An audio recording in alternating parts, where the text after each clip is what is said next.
పేదవాడి పక్షాన నిలబడతాం, ప్రజా గొంతుకై నినదిస్తాం. వాయిస్ ఆఫ్ వాయిస్లెస్, తెలుగువారి మనస్సాక్షి సాక్షి టీవీ. సాక్షి టీవీ ప్రసారాల కోసం మీ స్థానిక కేబుల్ ఆపరేటర్ను వెంటనే సంప్రదించండి. నల్గొండ జిల్లాలో కురుస్తున్న వర్షానికి జనజీవనం స్తంభించిపోయింది. పలు చోట్ల రోడ్లపైకి వరద నీరు చేరడంతో రాకపోకలకు తీవ్ర అంతరాయం ఏర్పడుతోంది. మరికొన్ని చోట్ల చెరువులకు గండ్లు పట్టడంతో ఆ నీరంతా రోడ్లపైకి చేరుతోంది.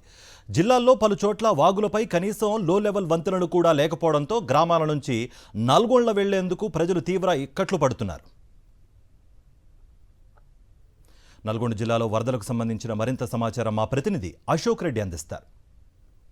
నల్గొండ ఉమ్మడి జిల్లాలో 3 రోజుల నుంచి కురుస్తున్నటువంటి విస్తారంగా కురుస్తున్నటువంటి వర్షాలకి వాగులు వంకలు పొంగిపొరుతున్నాయి. పలు చోట్ల రోడ్ల మీద చెరువుల నుంచి అలుగు పారుతున్నటువంటి నేపథ్యంలోనే రోడ్ల మీద కూడా వరద ప్రవాహం కొనసాగుతున్నటువంటి పరిస్థితి ఉంది. ఒకవైపు మిర్యాలగూడ సూర్యాపేట మధ్యలో లక్ష్మీదేవిగూడెం వద్ద రోడ్డు మీద నీళ్లు పోతున్నటువంటి పరిస్థితి ఉంది. మరోవైపు భువనగిరి నల్గొండ ప్రధాన రహదారి వద్ద భువనగిరి మండలం నాగిరెడ్డిపల్లి వద్ద రోడ్డు నుంచి నీరు వెళ్తున్నటువంటి క్రమంలోనే 2 రోజుల నుంచి కూడా వాహనాల రాకపోకలకు తీవ్ర ఇబ్బందులు ఎదురవుతున్నటువంటి పరిస్థితి కనిపిస్తుంది. ఈ నేపథ్యంలోనే పోలీసులు, రెవెన్యూ సిబ్బంది కూడా రాకపోకల్ని నిలిపివేసినటువంటి పరిస్థితి ఉంది. ఈ రోజు కొంచెం వరద తగ్గుముఖం పట్టినటువంటి నేపథ్యంలోనే కార్లతో పాటు 2 వీలర్లను కూడా అలో చేస్తున్నప్పుడు కూడా హెవీ వెహికల్స్ ఏవైతున్నాయో లారీలతో పాటు భారీ గూడ్స్ వాహనాలు ఏవైతున్నాయో అవి వెళ్లకుండా, ఒకవేళ వెళ్తే కుంగిపోయి ఆ వరదలో పడిపోయేటువంటి ప్రమాదం ఉన్నటువంటి నేపథ్యంలోనే లారీలని రోడ్డు మీద నిలిపివేసినటువంటి పరిస్థితి ఉంది. ఈ నేపథ్యంలోనే సరుకు రవాణాతో పాటు వాహనాల బస్సులు కావచ్చు, బస్సుల్లో నిలిపివేసినటువంటి క్రమంలోనే ప్రయాణికులు కూడా తీవ్ర ఇబ్బందులు పడుతున్నటువంటి పరిస్థితి ఉంది. మరోవైపు చూసుకున్నట్లయితే హుజూర్నగర్ పరిధిలో ఉన్నటువంటి చింతలపాలెం మండలం దొండపాడు వద్ద కూడా ఎర్రవాగు పొంగిపోతున్నటువంటి నేపథ్యంలోనే రోడ్డు మీద కూడా దాదాపు నడుములోతు నీరు ప్రవహిస్తున్నటువంటి పరిస్థితి ఉంది. మరోవైపు చూసుకున్నట్లయితే తిప్పర్తి మండలం కాజీరామారం వద్ద చింతవాగుకి బొంగబడ్డటువంటి నేపథ్యంలోనే ఆ వరద నీరు వచ్చినటువంటి వరద నీరు పూర్తిగా రోడ్డు మీదనే పారుతున్నటువంటి పరిస్థితి ఉంది.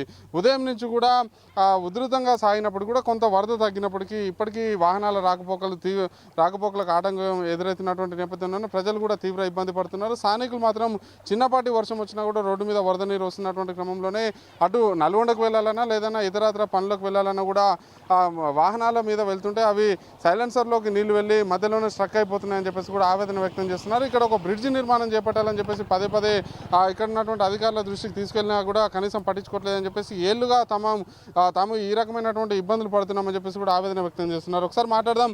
చెప్పండి, అంటే మామూలుగా చూసుకోవచ్చు ఈ 3 రోజులుగా కురిసినటువంటి వర్షానికి వస్తున్నటువంటి వరద నీరే ప్రతిసారి ఇదే రకమైనటువంటి ఇబ్బందులు?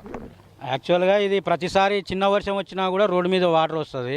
గతంలో అధికారులకు ఎన్నోసార్లు మొరబెట్టుకున్నా కూడా మా గ్రామ సమస్య అయితే ఈ వరద అయితే తగ్గుతలేదు, మా సమస్య కూడా తీరుతలేదు. ఇప్పుడు మీరు చూసినట్టయితే ప్రత్యేకంగా మీరు కూడా చూస్తున్నారు, వాహనాలకు కానీ దేనికైనా మాకు ముఖ్యంగా ఇది ఒకటే రోడ్డు ఉన్నది నల్గొండకు పట్టణాలకు పోవడానికి.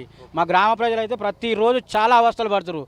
చెరువులు ఏళ్లకేళ్లుగా మరమ్మతులతో పాటు పర్యవేక్షణ చేయకపోవడంతో వచ్చినటువంటి వర్షపు నీరు భారీ స్థాయిలో చేరుతున్నటువంటి క్రమంలోనే కోతకు గురవుతున్నాయని చెప్పేసి కూడా స్థానికులు ఆవేదన వ్యక్తం చేస్తున్నటువంటి పరిస్థితి ఉంది. ఒకవైపు చెరువులతో పాటు కుంటల మరమ్మతులు కావచ్చు, పర్యవేక్షణ ఖచ్చితంగా చేయాల్సినటువంటి అవసరం ఉందని చెప్పేసి ప్రస్తుతం ఇక్కడ ఉన్నటువంటి పరిస్థితిని చూస్తే అర్థమవుతుంది. అదే సమయంలో ఎక్కడైతే లో లెవెల్ బ్రిడ్జిలు అవసరం ఉంటాయో అక్కడ రోడ్ల మీద నీరు పారకుండా కిందంగా సిమెంట్ పైపులు లాంటివి ఏర్పాటు చేసి లేకపోతే బ్రిడ్జిల్ని కట్టి వరదకి శాశ్వత పరిష్కారం చూపించాలని చెప్పేసి కూడా స్థానికులు అయితే డిమాండ్ చేస్తున్నటువంటి పరిస్థితి ఉంది. నల్గొండ జిల్లాలో ప్రస్తుతం అయితే పలు ప్రాంతాల్లో వరద నీరు రోడ్ల మీద పారుతున్నటువంటి క్రమంలోనే ఎక్కడైతే రోడ్ల మీద వరద నీరు పారుతుందో దాని మీద ఒక నివేదికను తయారు చేసుకొని ఉన్నతాధికారులకి తీసుకువెళ్ళి అక్కడ బ్రిడ్జిల్ని నిర్మాణం చేపట్టాల్సినటువంటి అవసరం అయితే స్పష్టంగా కనిపిస్తుంది.